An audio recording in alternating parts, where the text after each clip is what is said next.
Okay, I'm going to continue with my reading of this book that I find fascinating and have for several years.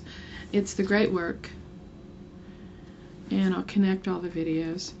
And it was written in 1909, and it's a rare esoteric book. And at one time I did have a printing of it, an actual printing of it, but that was stolen, as I said in another video. Okay. And there's a place online which I'll look for, and if I find it, I'll put the address down here, where you can find the whole series, I think, of these that were written by this guy. Okay, so I'm going to continue reading, and we're going to go to the second class. The second class being some things we assume to know, but we know that we do not know them. Second class. We assume to know that the earth is round. We not only assume this to be a fact of nature, but we are ready to act upon this assumption, and we do so act without the slightest hesitation whenever occasion thereof may require. But on the basis of actual test, it is doubtful if 1 in 1,000 of the human race, as it exists today, has ever personally demonstrated the truth of that assumption. We have read in books that it is true. We have been taught in our school studies that it is a fact. We have been assured, on what we have considered good authority, that others have actually proven it beyond all question. And we have had pointed out to us methods by which we are led to believe that we might prove it truth for ourselves if we but had the time, money, opportunity, and inclination necessary to make the demonstration. But that is all. In other words, the very large majority of us do not, in literal truth, personally know whether the earth is round or square or cubical or any other specific definable shape. We only assume to know.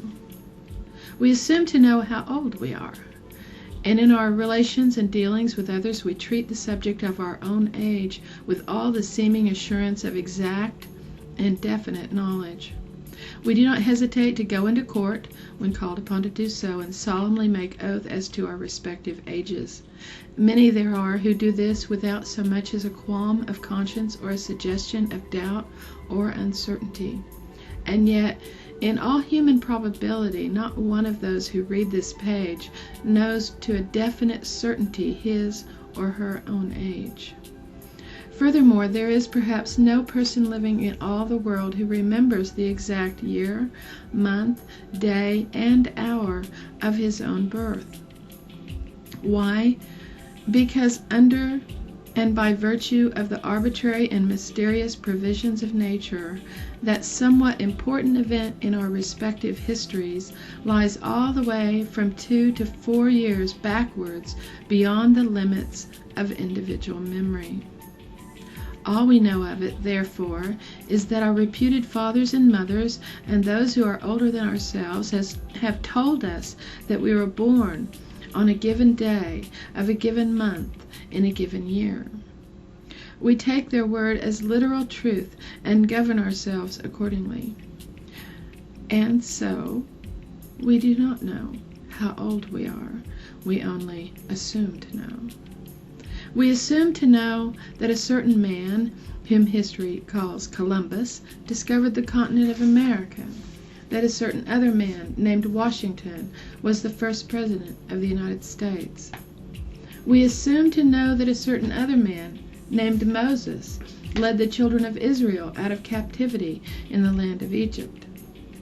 We assume to know that one Benjamin Franklin, by means of a kite, made an important discovery concerning the action of electricity, that another wise man named Newton made an important scientific discovery concerning the action of that fourth force we name gravity.